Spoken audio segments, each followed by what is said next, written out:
Cybersecurity Centre here, now at Oxford University, Kieran Martin. Jordan first. Should we worry about the security of the smart car's brain? It is moving faster than regulators can keep pace with it. Your car is increasingly mirroring your smartphone and can be theoretically transmitted back to, HQ, which if that is a Chinese company, then presumably that means in Beijing. It's quite a change. People will have noticed, obviously, in recent years, the improvements in cars and the technology, the GPS systems and all that kind of thing. But I imagine most people aren't prepared for this leap forward. They don't know it's on the way.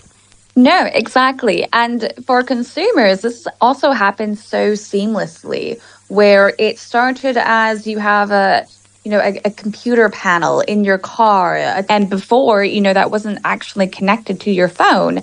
So it's been gradual in a way that as a consumer, it can be hard to tell that this is happening and what is happening in the back end.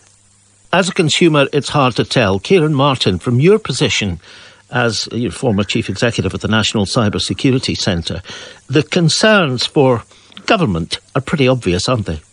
Well, yeah, and I think that it's defensible to say that particular countries, China and Russia in this case, can't supply the parts, although in reality we're just really talking about China here. Russia doesn't make this stuff.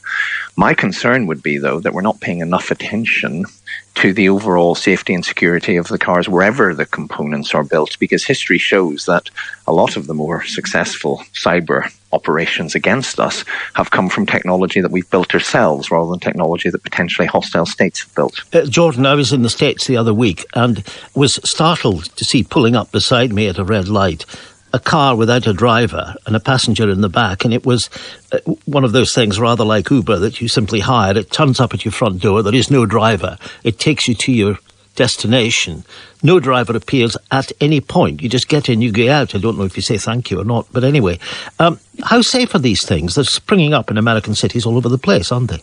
They are actually incredibly safe. They undergo a great deal of testing. On the flip side, they do have issues. There have been numerous cases where they will just get stuck somewhere. Something gets screwy with the software. It can't figure out, did that person cross or not? Well, then it blocks emergency responders, and that has happened multiple times. Let's return to the question of cybersecurity, because what has alarmed the American administration is the idea, frankly, without getting into sci-fi talk about it, that a foreign government could be inside your car and could do things to it. How realistic is that fear, do you think, for the authorities in the States? I think it's incredibly realistic. And so there is a need to have a larger discussion about how should this data be used? How shall it be transferred? Right now, the threat is China, but that can change in the future.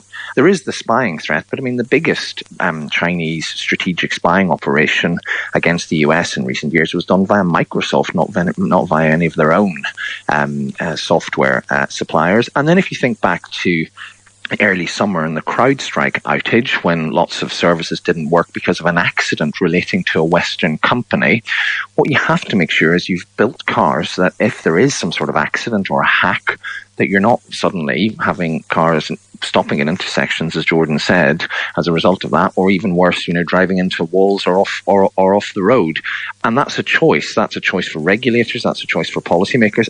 The point I'm trying to get across is this is way, way more complicated than just banning stuff from a particular country, but also it's something that we have been reasonably good at in terms of the safety side of it. We've been pretty bad at it from the data security side of it in the past. I think we're used to automobiles being heavily regulated for safety. Now we're going to have to get used to that for data security as well, but that's perfectly sensible. Kieran Martin and Jordan Dahl of Politico.